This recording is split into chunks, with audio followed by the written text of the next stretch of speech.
छत्तीसगढ़ के दंतेवाड़ा जिले की एक बेटी अब विदेश में अपना जलवा बिखेरेगी। ब्राजील में आयोजित एक फैशन शो में शामिल होकर इंडिया का प्रतिनिधित्व करेगी।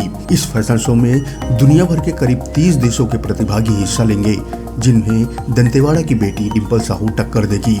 हालांकि फैशन शो की तारीख का अभी ऐलान नहीं हुआ है, लेकिन ऐसा बताया जा रहा है कि कुछ दिनों के अंदर शो की तारीखों का ऐलान कर दिया जाएगा। बता दें कि डिंपल साहू दंतेवाड़ा के किरंदुल शहर की रहने वाली है। डिंपल को बचपन से ही मॉडलिंग का शौक रहा है। डिंपल ने अपनी स्कूली शिक्षा केंद्रीय विद्यालय से की है और पुणे के DY पाटिल विश्वविद्यालय से बीटेक प्रथम वर्ष कंप्यूटर साइंस एंड इंजीनियरिंग की पढ़ाई कर रही है। डिंपल 2021 में मिस छत्तीसगढ़ भी रह चुकी है। डिंपल के पिता अजय साहू बस्तर यूनिवर्सिटी में कार्यरत हैं, वहीं उनकी माता पुष्पा साहू NMDC परियोजना में काम करती है। साथ ही इंटक की प्रदेश संगठन सचिव है। साल 2022 में दिल्ली में स्टार एंटरटेनमेंट प्रोडक्शन की तरफ से आयोजित मिस टीन इंडिया प्रतियोगिता का आयोजन किया गया था। इस प्रतियोगिता में देश भर से 70 से अधिक प्रतिभागियों ने हिस्सा लिया था। यहां डिंपल ने अपने रैंप का जलवा बिखेरा और miss tin global beauty India बनी।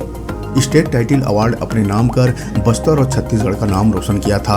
अब ब्राजील में आयोजित फैशन शो में शामिल होगी, जहां देश का प्रतिनिधित्व करेगी। डिंपल साहू ने बताया कि पढ़ाई के साथ साथ मॉडलिंग भी करने लगी थी। उसके इस काम में माता पिता ने भी भरपूर सहयोग दिया। डिंपल ने कामयाबी के पीछे माता पिता का श्रेय होना बताया है।